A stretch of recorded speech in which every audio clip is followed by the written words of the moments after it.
welcome to The Explainer, where we break down the big stories. And what a week on Wall Street.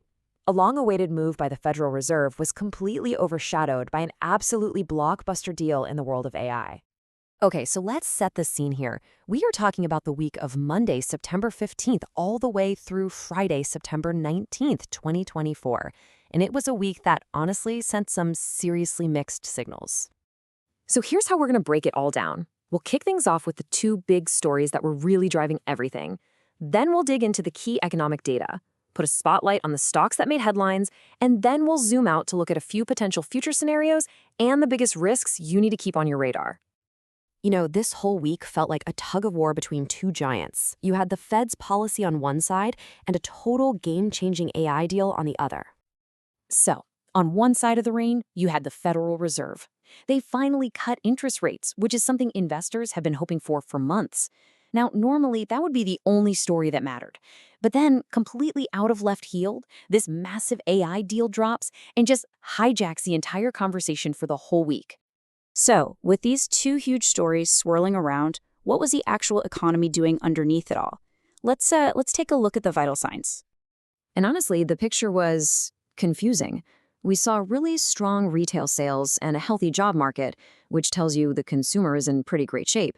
But at the exact same time, the housing sector showed some serious weakness, with a big drop in new construction. And this right here, this slide just perfectly captures that confusion. We got two major manufacturing reports that told us polar opposite things. The Philly Fed Index, booming, but the New York Empire State Index, sharp contraction. It's like one part of the economy is sprinting while another is hitting the brakes.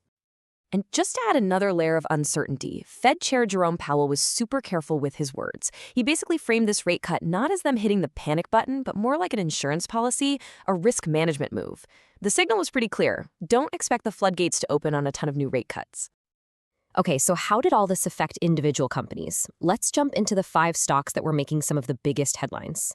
First up, the big one, Intel. The company absolutely shocked the market by teaming up with its biggest rival, NVIDIA. I mean, these two have been in a bitter fight for decades. This deal is a massive shift, and investors went wild for it, sending the stock absolutely soaring. And of course, the other side of that deal was NVIDIA. For them, it was kind of the best of times and the worst of times all in one week. They cemented their spot as the king of AI with this deal, but then, bam, they get hit by this major geopolitical threat, news that the Chinese government was banning the purchase of its chips. Talk about whiplash. Now, away from all that mega-cap tech drama, something really important was happening. The Russell 2000, which is the index that tracks smaller companies, it hit a record high for the first time in years. And why does that matter? Well, it's a super healthy sign that the market rally is finally starting to spread out. Meanwhile, Apple just kept proving that the consumer is still a really powerful force. You had all this great buzz about the new iPhone, a big Wall Street bank gave them a thumbs up, and the stock just climbed. It shows that demand for high-end tech is still there. And finally, we have Tesla. The shares got a nice little lift after its CEO, Elon Musk, bought more of the company's stock. Now, when a CEO buys their own stock, investors see that as a huge vote of confidence, and it really reinforced that growing belief that Tesla's future is about a lot more than just cars. So, with all these moving parts, a Fed cut, a massive AI deal, conflicting data, where on earth could the market be heading next?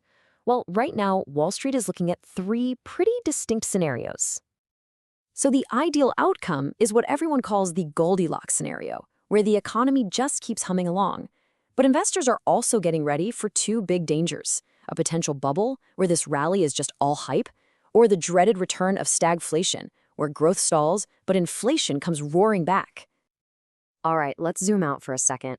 If you had to boil this whole week down to the single best piece of news and the single biggest red flag, what would they be? Okay, so this is the real push and pull right now. On the plus side, the rally is finally spreading out beyond just a few giant tech companies. That is a very, very healthy sign. But, and this is a big but, it's all happening when stock prices are already incredibly expensive.